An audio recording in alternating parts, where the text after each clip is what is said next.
It's the intellectual drink of choice, as you know. It's Romania Black, and yes, I have stocked up on enough Dr. Pepper to get us through the foreseeable future, as we are on episode 2 of Steins Gate, and well, of course I have to stock up on Dr. Pepper. Okarin has made it so. So, I'm going to say, first and foremost, I have gone back and I rewatched episode 1 with the English dub, and I have some notes to talk about before we dive into episode 2. The English dub was not easy to find on the streaming service I'm watching from. They only have the subs of Steins Gate. Why make things accessible? Why? So I went on YouTube and somebody had put up the first 3 episodes in the dub, and I only watched episode 1, so don't worry. But I'm like, okay, I can go back and rewatch at least the next 2. With that one, I'll just find my history and go back to it. But I've got some notes that I want to make as we dive into this. The first is, as far as Okarin and Mayuri, aka Mayushi, go. Okarin calls Mayuri his devoted one and gives her permission to go with him. But in the gotcha game scene, he doesn't mention in the English dub that he's known her since they were kids. And so I thought that was interesting. It's a completely rewritten line. It doesn't ever say that. And I'm like, did they just cut that out? Or is there a reason why it wasn't mentioned? I don't know. Maybe we'll come back to it. Then Kurisu, when she confronts him, when he first meets her, she calls him a university grunt. So maybe that's like university scientist, just somebody that works there. That's what she's getting around to. We're going to find out this episode probably because we saw her at the end of episode 1. So I guess we'll go back and see what that's going to lead to. Then she also said he was, quote, trying his damnedest to tell her. So he was interrupted by something when he went back, 15 minutes prior and was trying to tell her something. And it was urgent. So my theory, of course, like I talked last week about, is that he was trying to tell her so she wouldn't get killed in the moment. And maybe we'll go back and see what that's about. Okarin also calls the person listening in the video when we get back from the OP. In the video, he records as a freak, meaning someone in particular instead of just the organization. Or it could be he's just practicing monologuing to the llama man on the TV. And Mayuri also reveals in this scene that she prefers to be called Mayushi. So I guess I'm going to call her Mayushi. We'll see how that goes. Mayushi, Mayuri, it'll probably be whichever comes out the easiest. Now, Okarin also says that, quote, Steins Gate has chosen, and the hacker friend says that Okarin is the only one that knows that reference. So Mayuri and the hacker have no clue what Steins Gate is. It's some kind of crazy concocted theory, apparently, that maybe Okarin has come up with. We'll see. Mayuri also makes the comment that Okarin doesn't buy his own food. I get like the Lucille Bluth from Arrested Development line. It's a banana. How much could it cost? $10? And then the microwave turning clockwise was apparently a big deal to Okarin's character. So maybe it's important with this Steins Gate hypothesis, and the fact that it's programmed into his phone. Might get more into it. My favorite line, the discussion about Dr. Pepper was really good in the park scene. That one was good. I like the English dub a lot. It's really good. Oddly enough, Mayushi's voice sounds Mayushi's voice in the Japanese sub is very like high pitched and kind of very girly, and whoever the dub actress is for Mayushi in the English dub does a really good job of kind of not imitating but also embellishing the character. It makes her sound a lot more young in the English dub than she appears to be in the Japanese sub, which we'll see where that goes. But my favorite line of the English dub, because the English dub has some really good dialogue. The dialogue, especially coming from Okarin, is really good in the English dub. I mean, I love Miyana Mamoru, so I'm not mad that I'm watching the subs, but the English dub is really good. I'm excited to watch it after each episode, or I'll probably watch it like before I start this current episode to refresh myself. But my favorite line that Okarin says when he's talking to the hacker friend comments how he's gone down this big rabbit hole of conspiracy theories. And my favorite line of episode 1 is Okarin saying, "Hold thy tongue, hack. You are addressing the rabbit hole's prime denizen." That line is genius, and I love it so much. I was like, that's amazing. Amazing. What's also amazing is Okarin's English dub voice actor is J. Michael Tatum. Oh my God. The moment I had to pause the episode because the moment he started talking, I was like, this is J. Michael Tatum, isn't it? And J. Michael Tatum has been in a lot of series and they have done a lot of voice work. But one of my favorite roles that they have played is that of Sebastian Michaelis in Black Butler. And that's kind of the first time I heard J. Michael Tatum as a voice actor was being Sebastian. I remember going to an anime convention and everybody was like fangirling over them being Sebastian. And so I can't get it out of my mind. It's kind of like Johnny Young Bosch. I watched Johnny Young Bosch play Ichigo in Bleach for like the entire series because I've watched it in the English dub. And so every time I hear Johnny Young Bosch's voice, I'm like, oh, that's Ichigo. So I know he's played Vash and I know he's played other roles, but Ichigo is like the one my brain like hones in on. And so now as I'm watching Steins Gate and hearing Okarin talk in the English dub, I'm like, it sounds like a dorkier Sebastian. You can definitely tell it's him, but J. Michael Tatum's doing a fabulous job. I'm so excited to hear him as Okarin because just it works really, really well so far, and I'm really excited about that. But yeah, so rewatching episode 1, still quite in the dark of what's going on, but I do think it helps to hear it in English and be like, oh no, okay, we are supposed to be confused. There's some kind of time travel going on. Something with his phone is triggering it. He may have, accidentally created a time machine with his phone. Maybe it's Steins Gate, whatever that is. We'll see, I guess. But I'm really excited to see what we end up with this episode. But yes, I'm super excited. Now, let me get on here. What is happening? I need to find, it's just in subtitled, apparently. It's just in Japanese, which is fine. But I'm so excited for episode 2. I hope you all are as well. But yeah, we're going to be having our Dr. Pepper. We're going to be excited. And I cannot wait to see what ends up happening with this series because it is absolutely bonkers so far in the best way.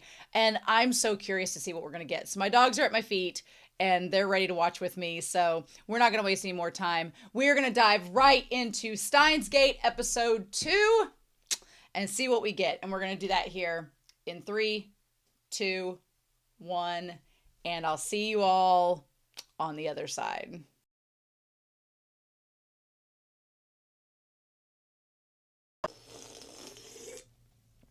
Oh, Dr. Pepper, we're in it now. A couple things have come to light as I've recorded this reaction and as I've set up for this discussion and brought Whiteboard-kun out. He will have no rest during this entire series, I feel. A couple things have come to light. I'm recording this on a Sunday. I'm realizing that I'm going to have to record this series on a weekend because Romania is going to need lots of time to process and talk about this series because what? Also, when after episode 1, I was like, okay, we're getting into time travel, which involves, some quantum physics, and I'm an English major, and math's my worst subject outside of geography, so this should be a fun time. I didn't know that we were really going to get into some quantum physics, and I was going to be looking some up for this discussion. This is going to be like the blind leading the blind, but I hope you all will stay with me. Watching an English teacher try to explain quantum physics is probably going to make your day. Hopefully. But yeah, so anyway, this series gets crazier and crazier, and we're only 2 episodes in. Oh my God. Okay, so let's talk about this. We're going to break it down scene by scene. Whiteboard-kun, I had to set him up with this. We'll get to Whiteboard-kun stuff as we go, but we're gonna scooch him a little bit closer here in case if I need to use him. I was like, I had to sit back and record this. Oh my God, my brain is mush. My brain is the goop banana. The gel nana is where my brain is. Gel bana brains is where GELBNANAS is where I am at. So, all right, let's dive into this. So this episode, we just cut right to the start. We cut right to the start of Okarin seeing Kurisu, and he acts very, very adjusted. No! He acts like a very adjusted, well-mannered being. approaching someone in a very logical way. No, he doesn't. He sounds like a crazy person. But I've got to give Okarin a little bit of the benefit of the doubt. We've established since last episode that he is not stable at all, has, maybe some memory problems, maybe hallucinations, maybe delusions. And all I can say is that Daru is a damn saint. Daru is a real one. He is a real friend, because I could see someone having about an ounce of Okarin's mechanisms and then being like, peace out, Girl Scout, and then leave. But Daru sticks around, and so does Mayuri, although Mayuri says she's being held hostage, so who knows with Mayuri. But with Daru sticks around like a real one. I could see some friends leaving after Okarin's interjections, especially in this episode, because I was getting Haikyuu season 4 part 1 levels of secondhand embarrassment watching him in this opening scene. And then in the room, I was Daru. I was like, ooh, you in danger, girl. So anyway, let's talk about this. So she, looks over to see him, and he's like, how can this be? Also, I want to say for the record, wearing the black tights underneath black shorts, was there a reason, girl? Just wear some longer shorts if you're worried about them being appropriate for work. Also, this is your lecture attire, girl. Only in anime. But yeah, also having been somebody that I like off the shoulder things, but wearing a jacket off the shoulders with the belts to strap it on there, girl was going for fashion, but we'll let it slide.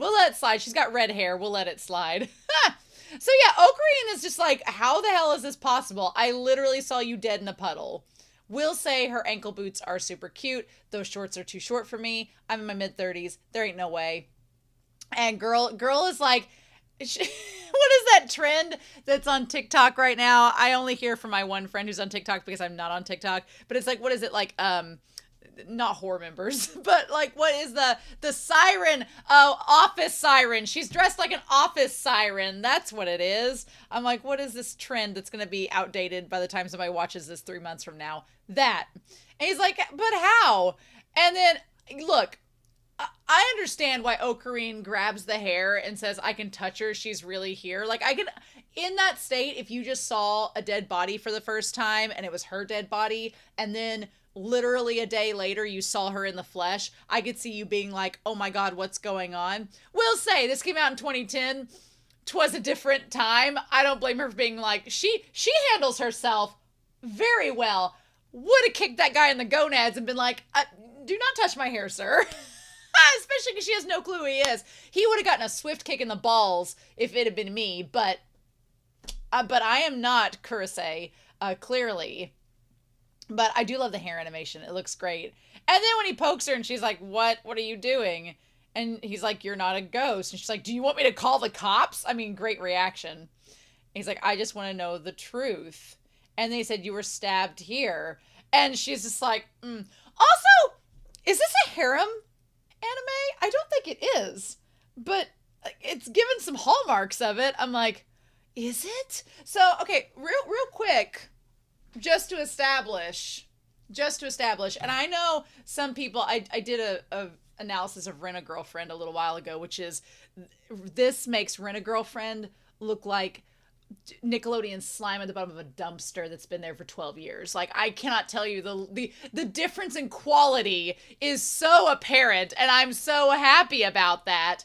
But harem anime staples, in the tropes, what does it have to have? What does a harem anime have to have in order to be functional? Now, I don't want a list of it, but what qualifies a harem anime? Multiple characters romantically or sexually interested in the main character at the same time. Now, do we have that going on? Not necessarily, but it's only episode 2. I'm just going to point out some notices that we've got. So, over here, we have Mayuri. Now, is she romantically attracted to our main character, Okarin? I don't think so. She's just kind of I talked about last episode, she's kind of infantilized a little bit. Infantilized a little bit, thank you.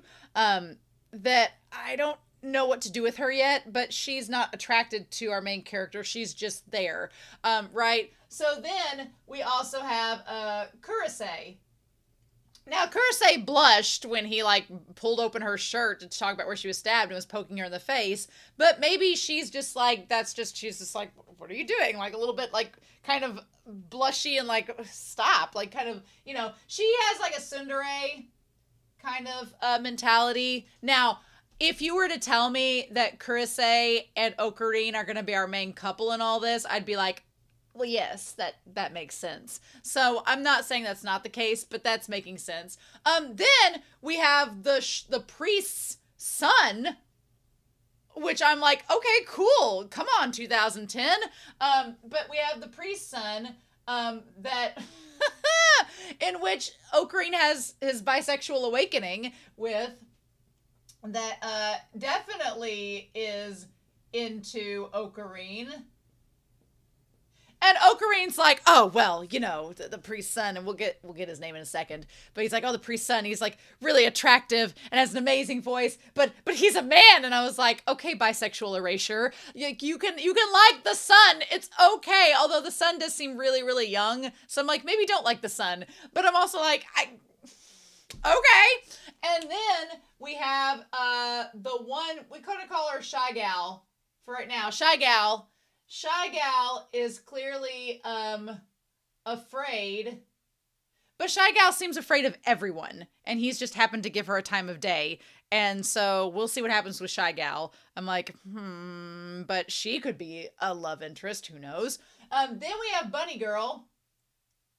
Then we have Bunny Gal at the Maid Cafe.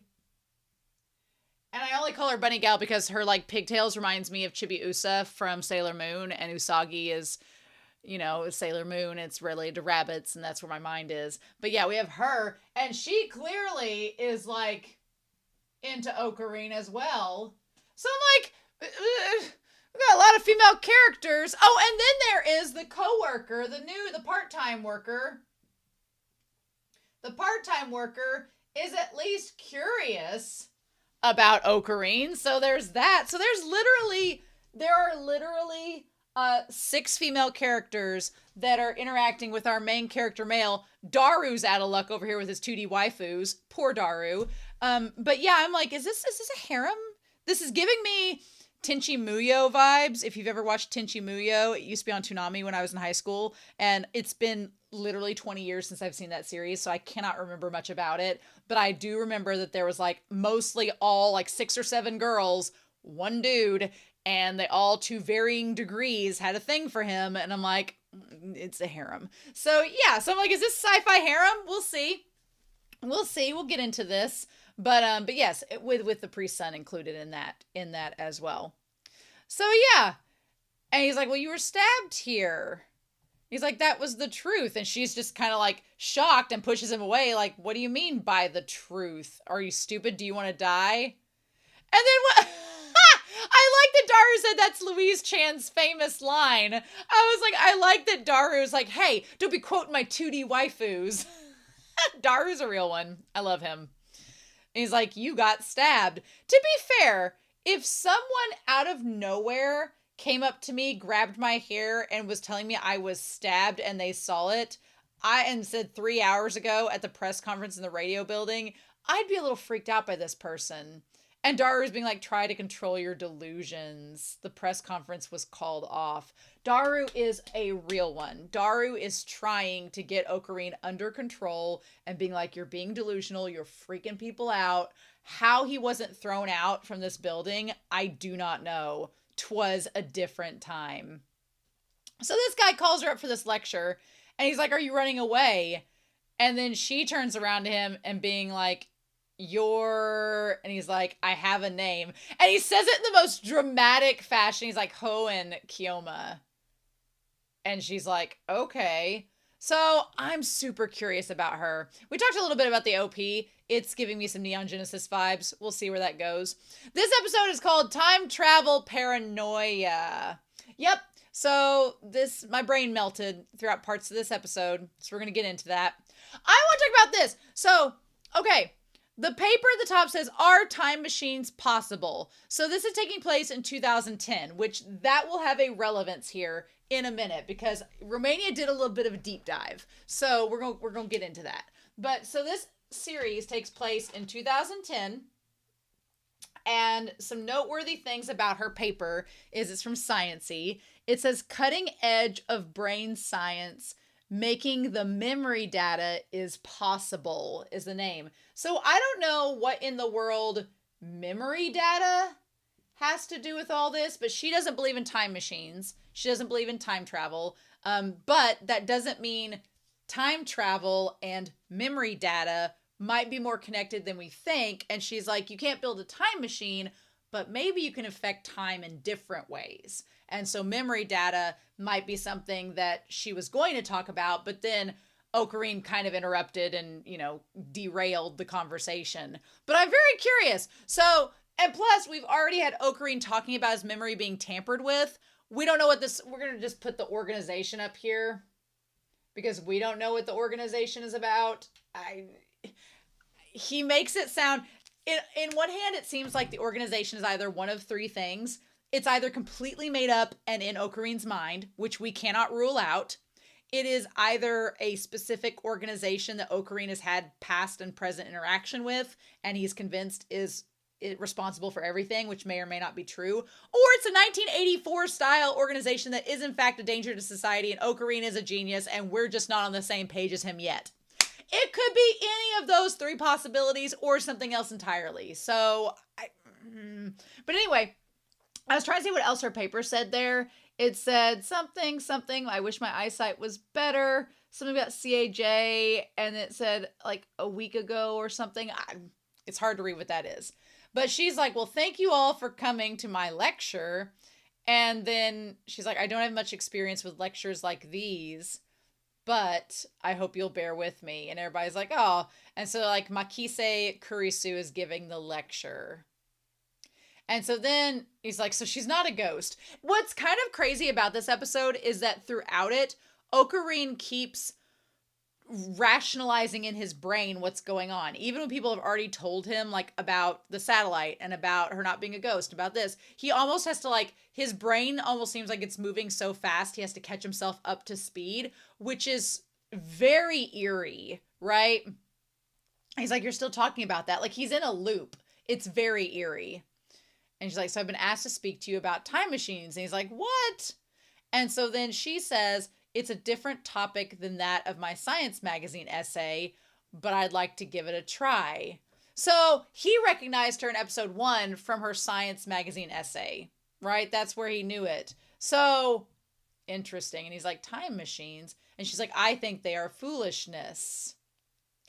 And I believe that they're foolishness. And that gets Okarin to be like, what? I'd like to spend the lecture discussing how I arrived at this conclusion. Now, the question is, was this always going to be about time machines? Does she know who he is and she's like trying to rile him up? We don't know because she shows up at the apartment at the end. So I'm like, but then what timeline is correct? So he gets flustered about this and says objection, like he's from Ace Attorney or something. And that's all I know about Ace Attorney is objection. That's literally all I know.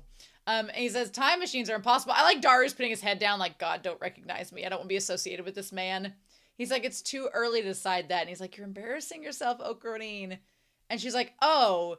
She's like, you're a Kyomo-san. Right. And she stops the one guy being like, okay, let's change this up. I believe early isn't the issue.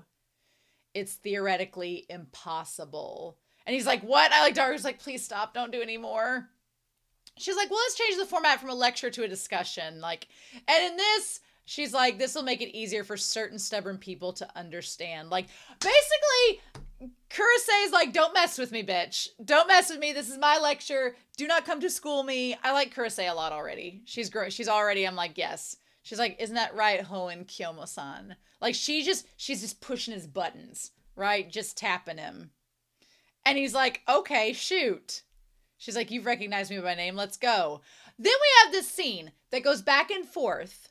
And my thing is, Daru's in the scene with him, But I'm like, did he go to an alternate dimension in his mind? Are we in his mind palace right now when he's having this back and forth? Because he has this moment after the lecture where it's like super sunny outside, and he is reflecting on Kurisu and her lecture and their argument back and forth. But the way that it's done almost seems like when him and Mayuri saw the satellite. So I'm like, is it possible that this is him in like Steins Gate or in this alternate dimension thinking about this? Or is it just stylistic? We don't know yet. But he's sitting there kind of lamenting, and he's like, Makise Kurisu.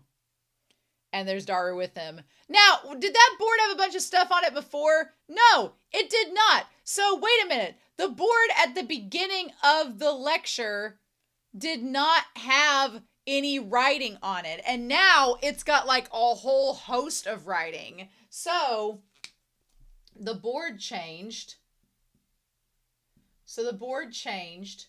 So my question with this is the board with all the writing and quantum physics on it, did she go through and explain the whole theory and everything and write it all down and then say, okay, and from this we know? Or are we looking at two different timelines and we don't realize it yet, that he's gone back in the past and been there twice? We don't know. We can conclude in a string theory based universe that time travel is unrealistic. Do you want to try it, Hoen-san? And he's just like he feels looks like he's embarrassed. She's like, I imagine so. Then why not find some exotic matter for us, Hoen-san? Now, the exotic matter, I'm wondering if the exotic matter ends up being the gel nanas or the corn. If that ends up being the exotic matter, and that's why she shows up, because they do end up doing time travel with the bananas at the end. And I wonder if that's what the matter that she's talking about is. And then it keeps going back. And you can tell he's flustered because she got his goat in the moment. And she's like, that's all I have to say. But if you have any further objections, I'm listening, Kiyomo-san or Hoen-san. And he's like, don't be so damned arrogant just because you've got some little bit of genius. Now, okay, so this is where Romania is going to try to talk a little bit about string theory and relate it back. Oh my God, there's so much going on in this episode. So there's a lot to talk about, okay? There's a lot to talk about.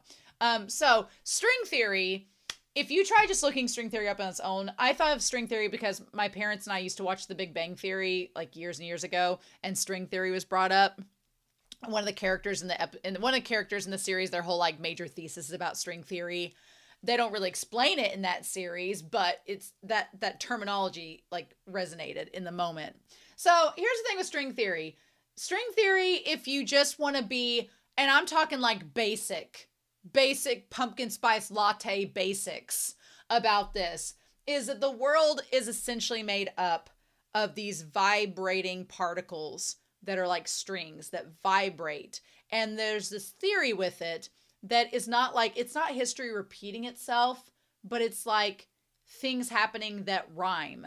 I always think of George Lucas where he's like, it's that the two parts it's like poetry, it rhymes, but it is, it's not history repeating itself, but it's that basically if you strum the string in history, it will reverberate and it will cause a ripple effect, and that ripple effect will be felt throughout history, and it basically like all of history is just reverberating strings, and they basically, as they vibrate, they produce effects in many tiny dimensions. And this theory has not been proven. It's very contested. It was kind of defined more in the 60s and 70s, and it's not a proven theory. It's just some people believe in it wholeheartedly and think that this could unite like the physics world, and some contest it and have said that they debunked it, and so it is highly contestable. So Kurisu is a believer in string theory, and by string theories, technically in the string theory that she is purporting, she does not believe that time travel is possible. We're going to challenge that here in a little bit. But yeah, she was basically using her knowledge of string theory to say, no, time travel is not possible. No, no, no, no. And Okarin clearly is not of the same belief as that. So we're going to talk about it. And Daru's like, it's too hot. I got to go inside.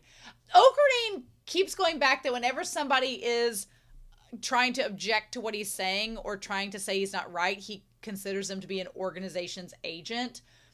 I am so ready and fascinated to know about this organization and what it is.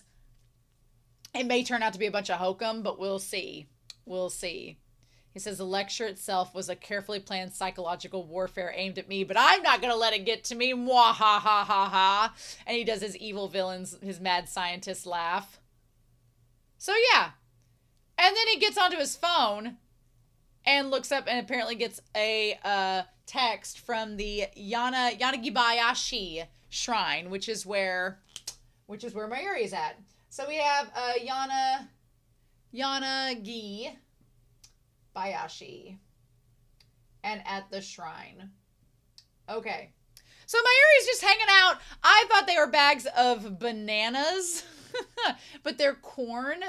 And at this shrine, Mayuri's just hanging out while this one priest's son practices. I love the little skull clip. It's very Soul Eater. Love it. I thought it was a woman. Ruka. I thought Ruka was a woman. Full on. Thought they were. But apparently they are not. Now, are they a trans woman or are they just a man that looks very feminine? I'm assuming it's just a man that looks very feminine, judging from this. And they're like, oh, hey, Okarin. And they're like, oh, Kabe-san, no, Kiyoma-san. And the instant blush, like, Ruka likes Okarin. Very much so. And you forgot the secret words, Ruka. Okay, so then Ruka says the El-Sai Kongru. Now, the El-Sai Kongru, when it was used last episode, was used whenever Okarin was about to send the text. So why have Ruka say the words now? Why have Ruka say the 3 words? What is the point of that? We don't know yet. And they're like, okay. And so then he's like, what do you want me to carry? And then Mayuri's like, here, you get to carry. Mayuri's like, you're carrying all the corn. I'm not doing it. I can't carry all this anyway. Clearly, Mayuri did not compete in the dorm room grocery challenge of 2009. So, and then that's when Ruka says, my dad got them and we can't eat them all. I love that Okarin is like, well, thank you for donating these provisions to the lab, making it sound so professional when it's just donating corn that he's going to eat it half on his own. And then Ruka's like, well, I'm glad you like it. So Ruka practices swinging the sword daily. I promise Kiyoma-san, when the magic blade Samadare acknowledges you as a suitable wielder, it will display its true power. That feels like such bullshit, because then that's when Mayuri says, oh yeah, Mayuri's like, you got such a good deal on it at the weapon store. It was only 980 yen. So Okarin just got this sword from a weapons shop and gave it to Ruka.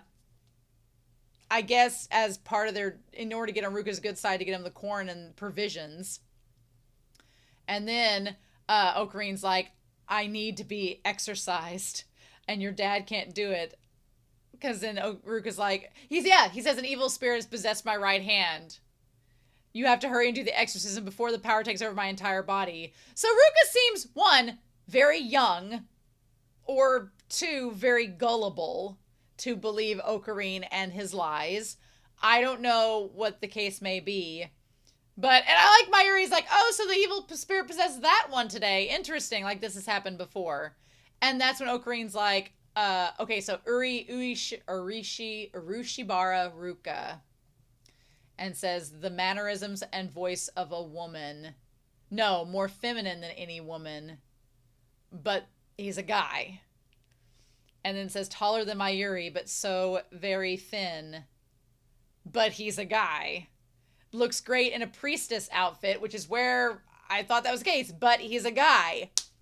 So apparently Ruka is, I guess, I feel like, I don't know if Ruka's trans or not. I guess it's that discussion of, would you be, because it seems like Okarin is attracted to feminine individuals, but is conflicted because Ruka is biologically perhaps a different sex than what Okarin's attracted to. Again, bisexuality exists. Would solve a lot of problems, just saying. But I think I'm reading too far into it, but I think it's interesting that there is a character like that in this series, and I'm fascinated by that. And so I would like to know why Ruka's wearing the priestess outfit, because it's one thing if Ruka is just a feminine guy, because there are some men who are not as traditionally masculine in giant air quotes than others, and perhaps look more effeminate in giant air quotes than others. But then if you're wearing the priestess outfit, are you wanting to be a woman? Because then you're a trans woman. So I don't know what we're doing with Ruka yet, but I'm fascinated. I like Ruka's character. I also want to know how old Ruka is to know if I should be concerned. Because Ruka and Mayuri act super young around Okarin. It concerns me a wee bit. So we'll see. We'll see. Yeah. But okay. And then there's the cicada. So I don't know. I'm so curious. Okay. So Ruka's great, able to do those exorcisms. He's a Shrine's family's son. Yes. I don't know what the point of getting them to do the exorcisms is yet. I'm curious. I guess we'll find out later. And then Mary's like, oh, sorry. And Okarin just kind of ignores it. I'm so interested. So then there's this restricted area from the police. And they go back to where the radio building was. But then, okay, so here's the thing. There was this moment with the stopwatch, right? There was this moment, which, did I write this down? I feel like I should write this down. I thought I wrote this down. Where it was something to do with the stopwatch. So there was something, I want to make sure I get this right. I think it's in this part that I'm going to talk to you all about. I got kind of crazy with all of this. So, okay. Let me get back to this. Yes, here we go, the pocket watch. Okay, so the moment it's about 8 minutes and 6 seconds. I feel like I'm as crazy as Okarin describing this to you all. But at 8 minutes and 6 seconds, we see Mayuri pull out a stopwatch. So I was trying to find out how string theory could possibly connect to time travel, things like that. And what I got pulled up on here was a lecture note for Princeton University. It was a Princeton University lecture note from back, I don't know when the date for this was, but it's going back to in 2009 with Richard Gott's model. And so I wanted to pull this up, and I'm going to try to explain this to you, but reading this, I was racking my brains around it. So this is a lecture from Richard Gott from their own textbook at Princeton, where they're teaching this class. These lecture notes are online. Princeton University just has them published from 2009. And it says, we're talking about time travel to the past today. A space-time diagram shows both time and space. Think about it as giving a full history of the path in space and time of whatever objects you are looking at. A storyboard, if you will. Time travel means looping back in time. The first requirement is whether you can represent the whole thing in a space-time diagram in a self-consistent way with one past, one future, and some interesting twists in the middle. So that's where we're at. And honestly, what is so wild is that episode 1's title is called a beginning and an end. So it's kind of like the past and the present, and then the whole series is all the loopy stuff in between. Anyway, so they say self-consistent time travel stories have some interesting features. We've introduced the concept of a djinn, which is, the djinn here is a particle whose world line is like a hula hoop, which I've got this little circle here, okay? A circle with no end. The name was introduced by Igor Novikov. An example was given in the 1980s movie Somewhere in Time, in which, and this is why I was like, as soon as I started reading this article, I was like, oh, I gotta start writing this down because this is connecting, in which a pocket watch was given to the protagonist by an old lady, and in which a pocket watch that was given to the protagonist by an old lady is brought back in time and given to the younger version of this lady, who in turn grows old to give it to the protagonist. Thus, this pocket watch, which has never been near a watch factory, is a djinn. In special relativity, you're always going forward in time. But in general relativity, space-time can be curved. So you can, at least in principle, visit the past. So when I saw this like pocket watch and read this, I was like, okay, so this is kind of aligning with that concept that God had, which the show came out in 2011. So this principle and theory was put out around the time they were probably doing production on this series. So just saying, the timelines are adding up. Get my Pepe Sylvia style conspiracy board. But yeah, so is it possible? So in that logic, if we find out later on that the old lady in the past gave this pocket watch to younger Mayuri to give to him later on or to pull out from to recognize, it would all connect somehow. I don't know. But anyway, so it says here, one way one might conceivably make a Jin particle is to use a strange property of quantum mechanics whereby a particle and its corresponding antiparticle are created spontaneously out of the vacuum. This is possible for simple objects such as electrons, but for much more complex objects such as pocket watches, it is much less likely. So, okay, it gets a little confusing in parts of this because, again, I am not studying quantum physics and neither are most of us watching this video. So I'm going to try to like go through parts of this as we continue to go on. But anyway, so I'm going to reach a stopping point. She has the pocket watch there and Okarin watches it and he says, give me those. And so he takes the corn. He's like, you got to go to work, right? So I feel like Okarin in this moment is like, am I holding you up from going to work? I'll take the corn. You go to the maid cafe that you work at. It's fine. And she's like, oh, thanks. And I like the point where he takes it from her and she like slips it out of his hand and like kind of touches his hand in that moment.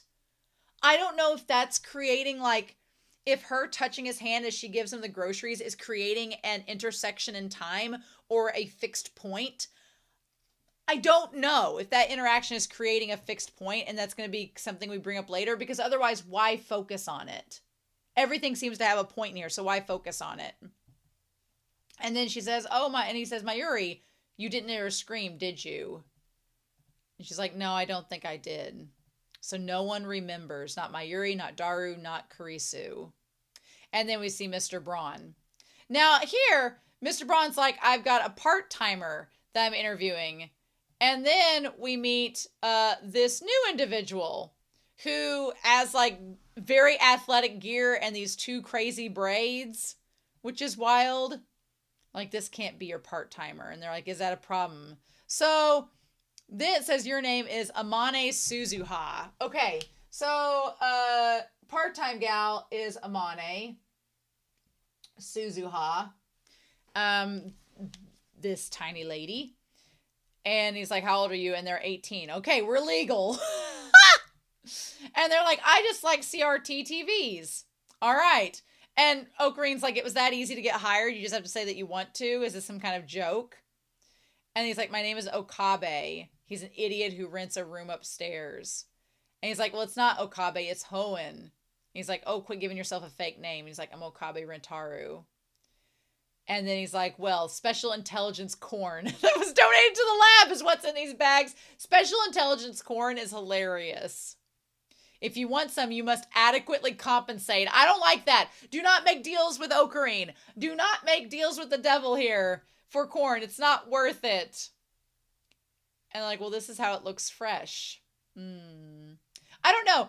Amane seems interesting because Amane was talking about liking TVs. They kind of give off like a Mike TV vibe where everything's like probably manufactured and processed that they have. And that might speak to like where they grew up or whatever. But anyway, Okarin is like the organization has targeted many people because they came in contact with me. Sarah, Claudia, whatever said Simone. I don't know who Sarah, Claudia, and Simone are, but we're going to put them over here. Sarah, Claudia, Simona, all women, by the way. I mean, at least Daru is honest about them being 2D waifus. But I don't understand Okarin and all these mysterious women that... It's giving me a little bit of like Michael Scott in The Office where what was it like... what was Michael Scott's like danger... What was it? Michael Scott... danger, threat level midnight. Yes, threat level midnight. It's giving those vibes. Yeah. And then Amane's like, oh my gosh, you've lost all these women in your life because of a secret organization that's, you've gotten too close. And then Braun's like, and yeah, I like Amane's like, if you want, we can talk about it. And Braun's like, no, he's making all of this up, which who knows if he's making all of it up? He said himself he's a self-proclaimed mad scientist. He's not a reliable narrator. I don't know if we can believe him or not.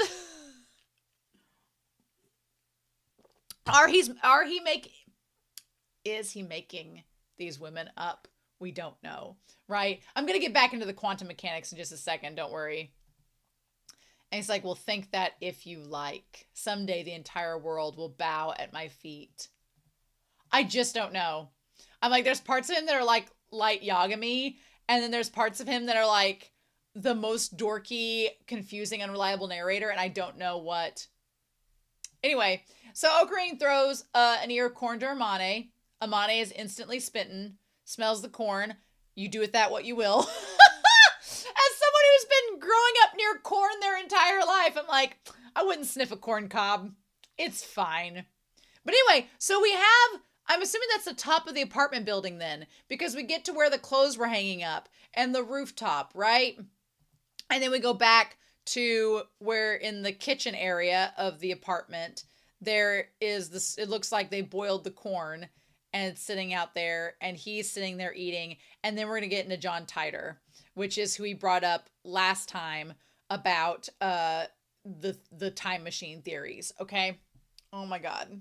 And so then we're going to get into another line of confusion. So before we get into the whole John Titor thing, I want to go back to that article where it was saying, one of the standards when thinking about time travel to the past is, can't you go back into the past and change the present?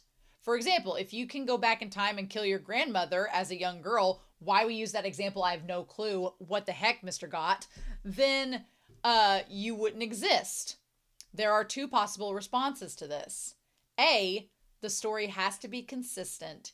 Each event in space-time has one version. In this case, it would be possible to travel back in time, but not possible to kill your grandmother. So I guess that would kind of maybe go to string theory in the sense that you could theoretically, if string theory views like time as a curved string like this, then yeah, you can go back to the past, but you can't change the events. It's not possible to prevent your own existence because it's all on a string and it can vibrate, but it can't not function or exist, right? So that might be closer to what Kurisu is thinking.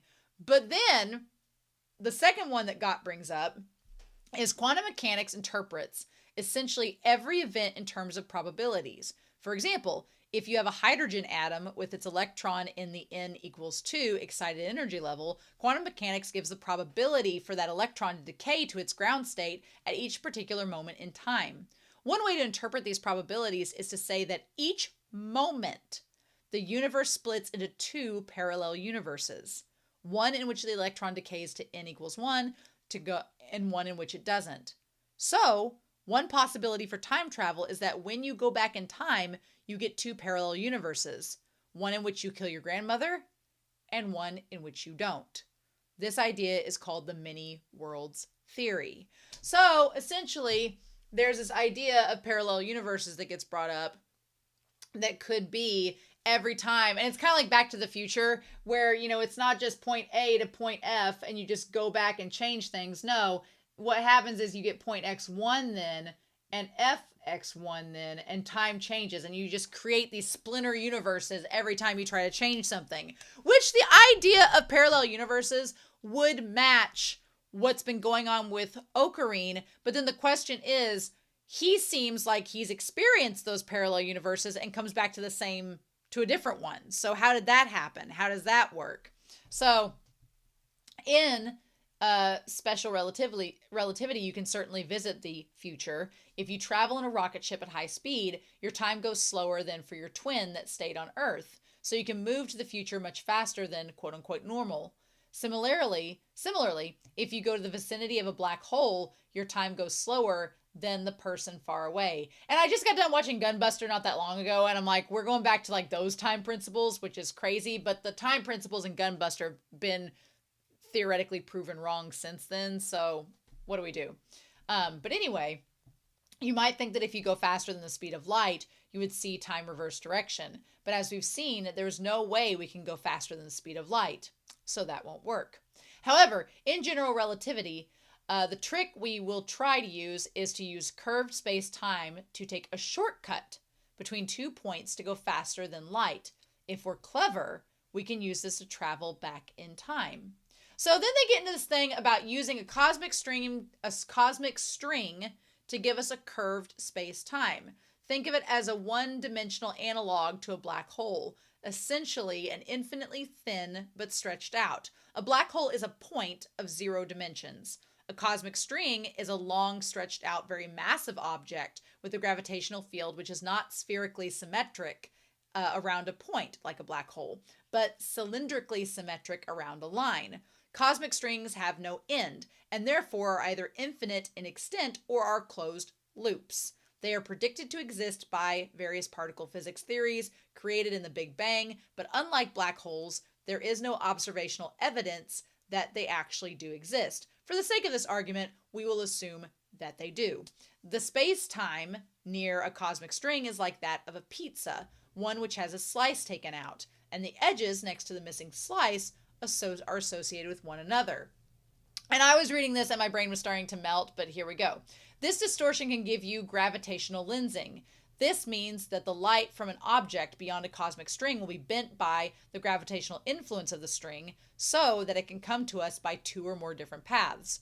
We therefore see 2 or more images of the object, which I'm thinking of the OP where we see multiple versions of Kurisu. So if you're seeing like the cosmic string kind of vibrating, it's kind of like when things vibrate and you see, it feels like you're seeing double. That's kind of the principle they're talking about. Gravitational lensing can be caused by more ordinary objects like galaxies, and indeed a number of distant quasars and more images of the same object separated by quasars and galaxies are observed to be gravitationally lensed. In one famous case, studied in detail by folks here at Princeton, one sees directly that 2 light paths take different amounts of time. Quasars are known to vary in brightness, and one sees the 2 images varying out of sync by 417 days. One light beam travels on a shorter path, and that it has beaten the other by 417 days while traveling that 8.9 billion light years to us. Which made me think in reading this, okay? I'm getting to varying points as I was reading this, but that made me think of, okay, so then him sending the text message into the past, is that kind of related to it of why it showed up a week earlier, because it was that whole curved line and it going into the past sort of thing? That could be tied to it. Similarly, 2 light paths around the cosmic strings have slightly different lengths. So one of the paths is indeed a shortcut. So you can beat a light beam from one point to another if you take the shortcut and therefore quote unquote travel faster than light, one of the requirements of time travel as we saw above. Maybe that has to do with the text messaging. Maybe the phone is able to be the technology that can bridge that and make that happen, which is then going to be connected when we talk about the microwave through the phone to be the technology to make that instantaneous motion happen. So anyway, Professor Gott invented a time machine in 1991, at least on paper. Take 2 cosmic strings and move transversely in respect to each other at very close to the speed of light. So that's what I've kind of done up here. You got these 2 strings. They're moving transversely, which means they're crossing across each other, right? At the speed of light. So as they whiz past each other, zip around the 2 of them in a circle in your spaceship, again, at close to the speed of light. You can show that you came back to your starting point sooner than you left, and therefore meet yourself before you left. A time machine. You have to get the strings moving at a high speed so as to use all the tricks from the special relativity to play with the notions simultaneously. And no, you are not responsible for the details of this time machine. So essentially, you could travel back in time and meet yourself by playing with the speed of light and how that works. One way to proceed would be make a loop of cosmic string. So this is the other thing. This would be like a rubber band. And these things have a lot of internal tension. So they tend to collapse under the tension. So, you have a rubber band stretched out, and the moment you let that tension go, it's still in the shape of an infinite band, an infinite circle, but the tension collapses the inside of it collapses once you have that tension gone. As you do, the opposite ends will pass each other at high speed, approximating the situation we want above. People think, however, that in this circumstance, you could indeed travel back in time, but the whole thing would end up collapsing into a black hole, leaving you trapped inside. Not very practical. Really understanding this may require us to have a full understanding of general relativity on microscopic scales, i.e. where quantum mechanical effects are also important, and we're not there yet. So, you could get trapped in a black hole or a time loop. It could be Groundhog Day. Who knows? So, that's slightly terrifying. But it says, and then they talk about some difficulties. It says a time machine does not allow us to connect all events in space-time. Crudely speaking, you can't travel back to a time before the time machine itself actually exists. So if you put your wormhole in place next year, you can use it in principle to travel back from the year 2009 to the year 2008, but not to, say, 1963 with warnings about Kennedy's assassination. This is why we don't see lots of time-traveling tourists from the future. The time machine hasn't been invented yet. Another approach to time travel. A wormhole was proposed by Kip Thorne. Think of a black hole that opens up to the other side, to another region of space. Another kind of shortcut. I can make a time machine out of a wormhole, which I move back and forth at close speed of light. Imagine a wormhole connecting us to Alpha Centauri, or Alpha Centauri. You step inside and move to the mouth of the wormhole on this end at high speed, close to the speed of light. Special relativity says that your time passes much slower than those of us here on Earth. Then step back through the wormhole to Alpha Centauri and hightail it back to Earth on a rocket traveling close to the speed of light. You can, in principle, get back before you left. Again, wormholes are not yet known to exist, so this remains speculative to the extreme. Copyright 2009, Richard Gott III and Michael A. Strauss. Which I've actually read stuff by Strauss before. Wild times. But yeah, now you all in the comments may have other notes from after 2009, but I chose this because it relates to when the show came out and the theories that were going on at that time, right?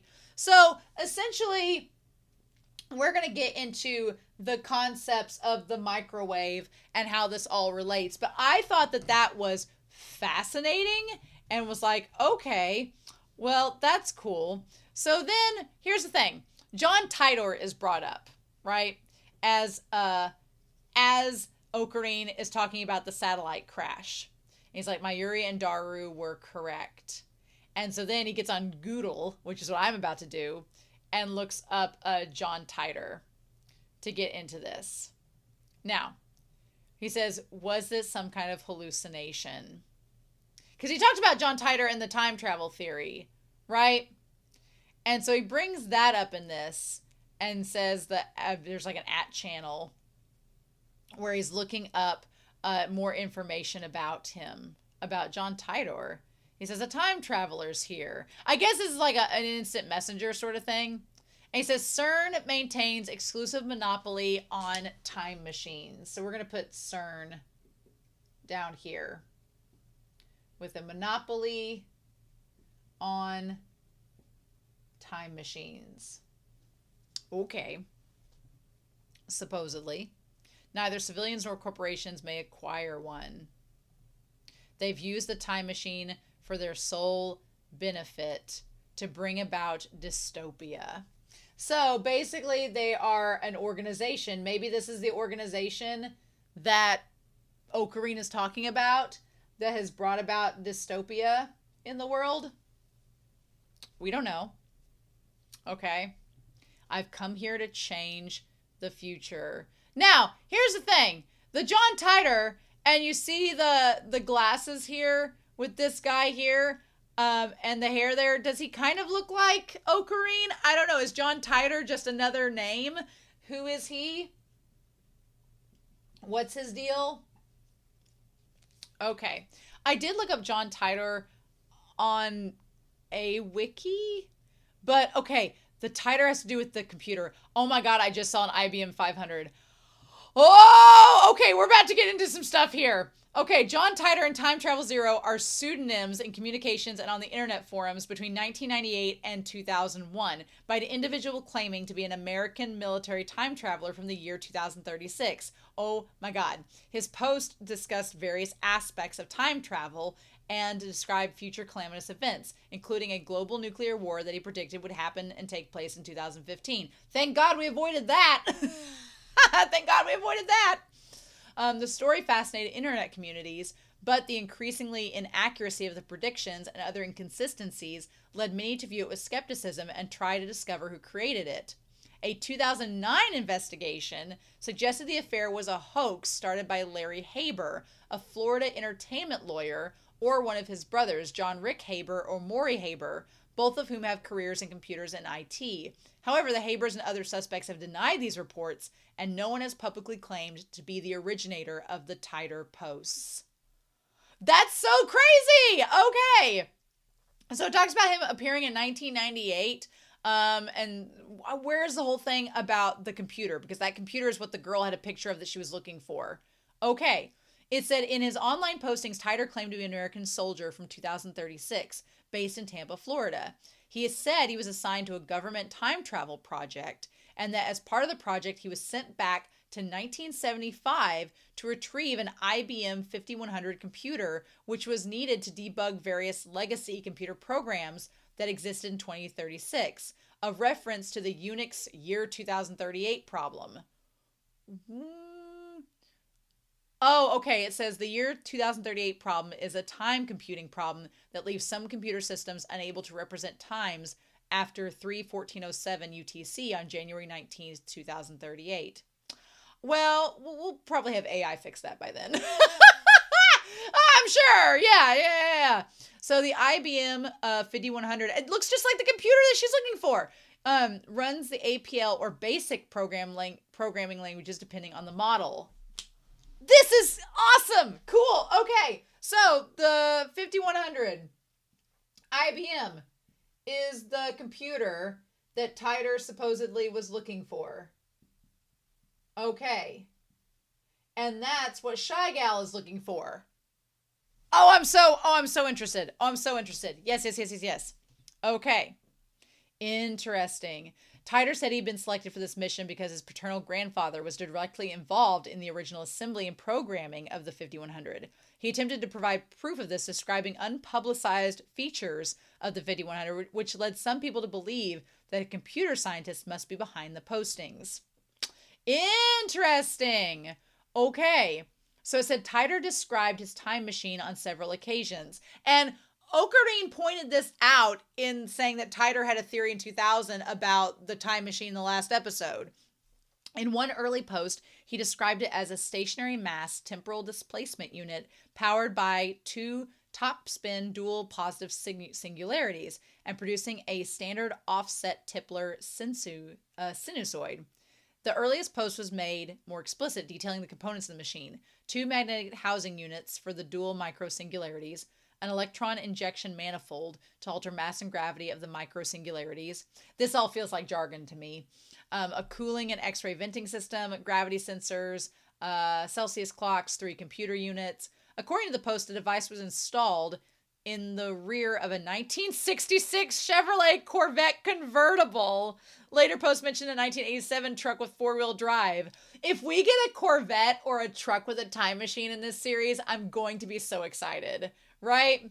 But yeah, interesting. His final post was in 2001. The most immediate of Titor's predictions foretold a civil war in the U.S. having to do with order and rights. The war for Titor, as it described, would begin in 2005, with civil unrest surrounding presidential elections of the previous year. According to Titor, this civil conflict, which is described as having a Waco-type event every month that steadily got worse, would be at everyone's doorstep and erupt into war by 2008. And then, as a result, the U.S. would be split into 5 regions based on a variety of factors. Well, that didn't exactly happen. But, you know, I'm so intrigued by all of this Crazy. All right. Well, that's given us a lot already. So I like that this real world person is involved in this. So then there it says destroy CERN's dystopia and set the world free again. And there's all these people connected with this. Curious. Huh. Okay. Then you claim CERN equals dictators. This grandfather paradox, right? What is the grandfather paradox? I'm getting into a lot today. We're getting into a lot today. Okay. What is the grandfather paradox in simple terms? Somebody's asked this. Great. A hypothetical logical problem that could arise if a being travels back to a particular point in time in the past. So you travel back in time, you meet your grandfather before he procreates, you kill him, the time travel is not born, the time machine is not built, and then you get to building a time machine and it just creates a paradox. Okay. Interesting. Okay. Right. And it says nameless prophet. If you time travel, can you meet yourself in the past? And I said there's no such thing. It's possible to meet yourself in the past. And it says, what's a world line? Okay, well, the many worlds theory and their world line. Okay, parallel worlds. Yes, all right. Let me start by saying that time isn't a single line moving from past to future. It's comprised of infinite parallel lines like rivers called world lines. Okay, so we have all these little rivers are in fact called world lines. Yes. I personally ascribe to like the nonlinear theory where everything is not just like point A gets you to point B. There's so many other factors that are involved with this that you can't possibly predict, right? So then we talk about the parallel, universes splitting, right? So is this Titor's Japanese? I thought he was American though. A self-proclaimed time traveler who appeared on the American internet in the year 2000. Maybe they made him Japanese for the sake of the anime, because that would tie to the computer being there. Maybe that's the reason. Also, there's on his shelf, an hourglass, which I've always wanted an hourglass too, but he claimed he came to save the future from the year 2036. Okay, and then he became famous on the internet and several books were published about him. I didn't think I'd see some idiot pretending to be Titor now. Oh, is this recent? And it says pretending to be. Oh, who's commenting about this? And it says nameless prophet son. Pretending to be, huh? Then click this link and go read up on Titor. Oh, okay. So on his desktop, he also has the Maid Cafe pulled up with Mayuri and the other girl on there. So okay.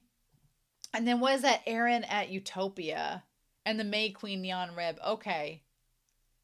I'm assuming that's also with Mayuri's job. He's like, Daru must have deleted the link on Titor. So it says there's only 12 results that show up for John Titor. And he's like, what?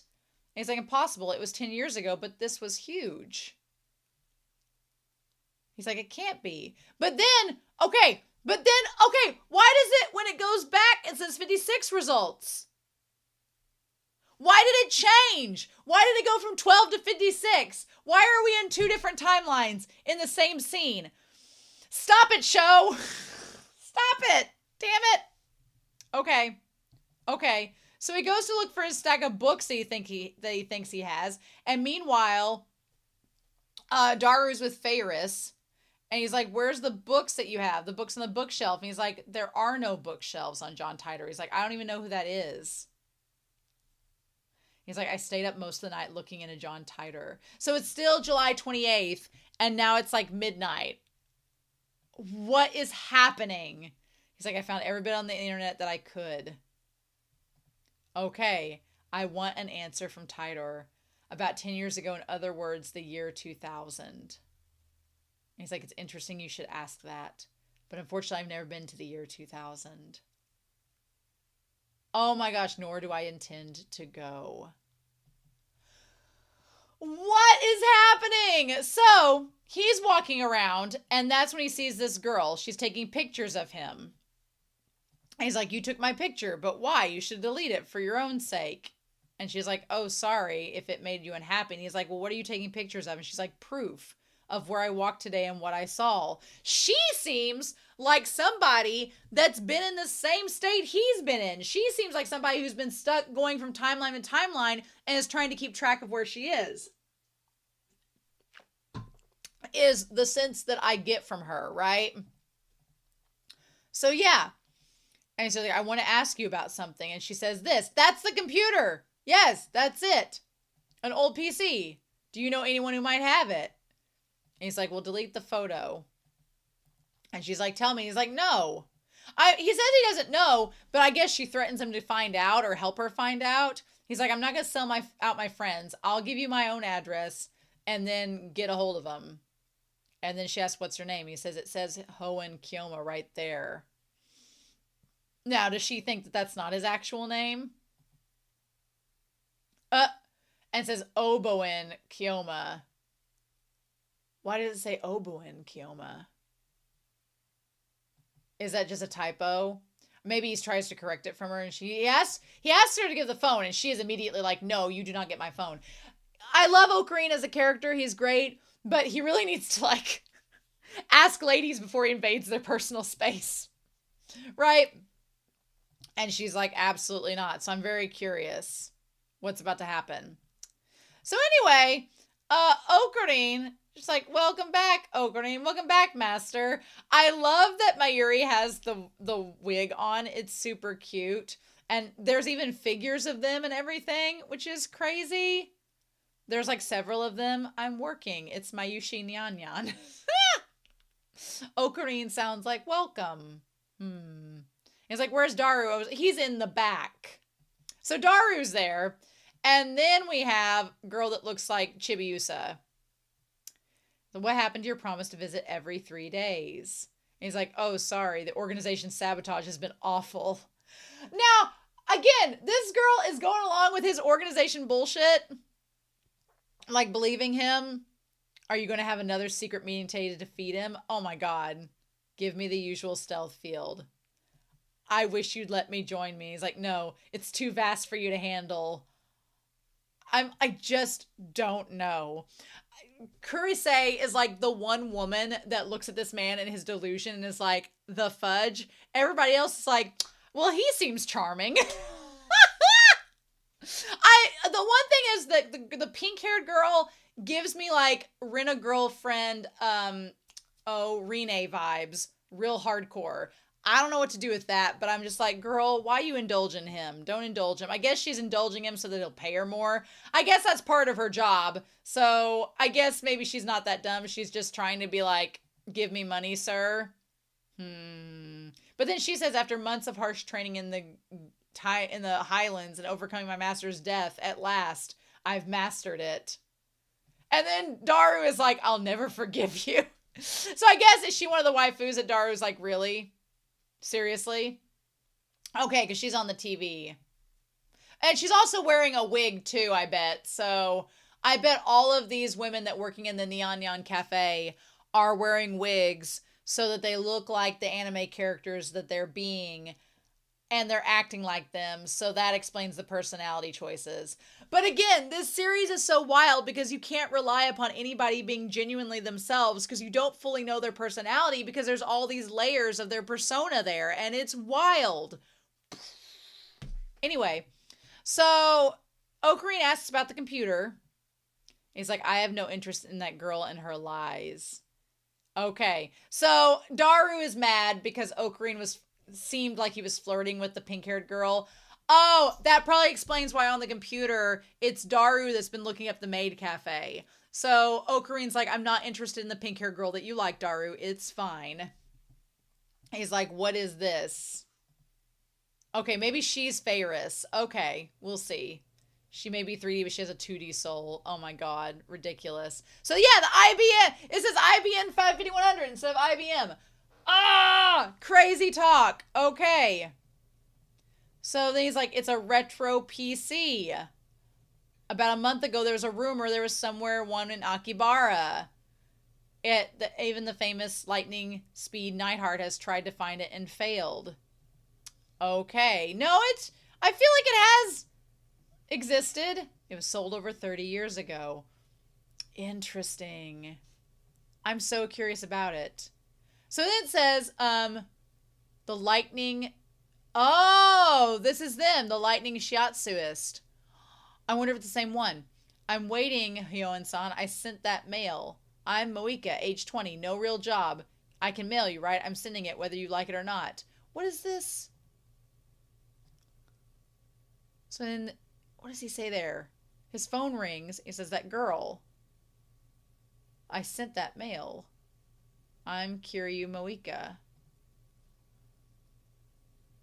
But her demeanor in that letter is completely opposite of her demeanor in person. So, what the fudge is happening? I'm like, what? So, Shy Girl is Moika.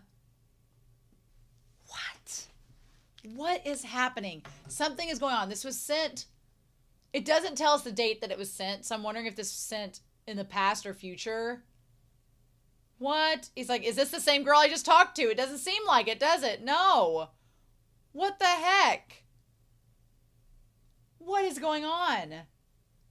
A rare and valuable PC, but there's a good chance it's not Nakibara.